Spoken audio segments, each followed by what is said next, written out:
అంటే మీ పరిస్థితి చూసినప్పుడు జల్సా సినిమాల పవన్ కళ్యాణ్ ఒకటి చెప్తాడు, కష్టాలా కష్టాలా ఏంట్రా అవి కష్టాలరా? కష్టాలు ఎలా ఉంటాయి నిజ జీవితంలో, కష్టాలు ఎలా ఉంటాయి నేను చెప్తాను, నువ్వు విను ఈ రోజు. మీరు తినే పద్ధతి ఎట్లుండేది అని అంటే అన్నం ఉడికించుకొని వచ్చి ఒక పెద్ద గంజలో పెట్టుకొని కారప్పొడి మామయ్య తింటుంటే చూసినాను. ఒక చిన్న గ్లాస్ లా చాయ్ గ్లాస్ ఉంటుంది కదా, చిన్న గ్లాస్ లా నూనె పోసుకుని పామాయిల్ నూనె ఏలుతో తిప్పుకొని అందులో వేసుకొని కలుపుకొని తినట్టు. అందులో ఒక ప్రోటీన్ లేదు, ఒక గుడ్డు లేదు, ఏది లేదు. అన్నం అంటే జొన్నన్నం తినాలని, వరన్నం 6 నెలలకి వండుకుంటారని, పరమాన్నం వండినప్పుడే పండుగ అంటారన్న విషయం నీకు తెలుసా?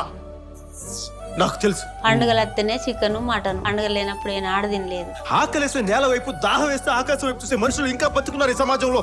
నువ్వు బతుకున్న ఈ సమాజం ఉన్నారని ఇంకా తెలుసా నీకు? అంటే మీ పరిస్థితి చూసినప్పుడు జల్సా సినిమాల పవన్ కళ్యాణ్ ఒకటి చెప్తాడు, ఇక్కడ బాధ గురించి కష్టం గురించి మాట్లాడే హక్కు నాకు మాత్రమే ఉంది. ఇక్కడ కష్టం గురించి మాట్లాడే హక్కు నాకు మాత్రమే ఉంది.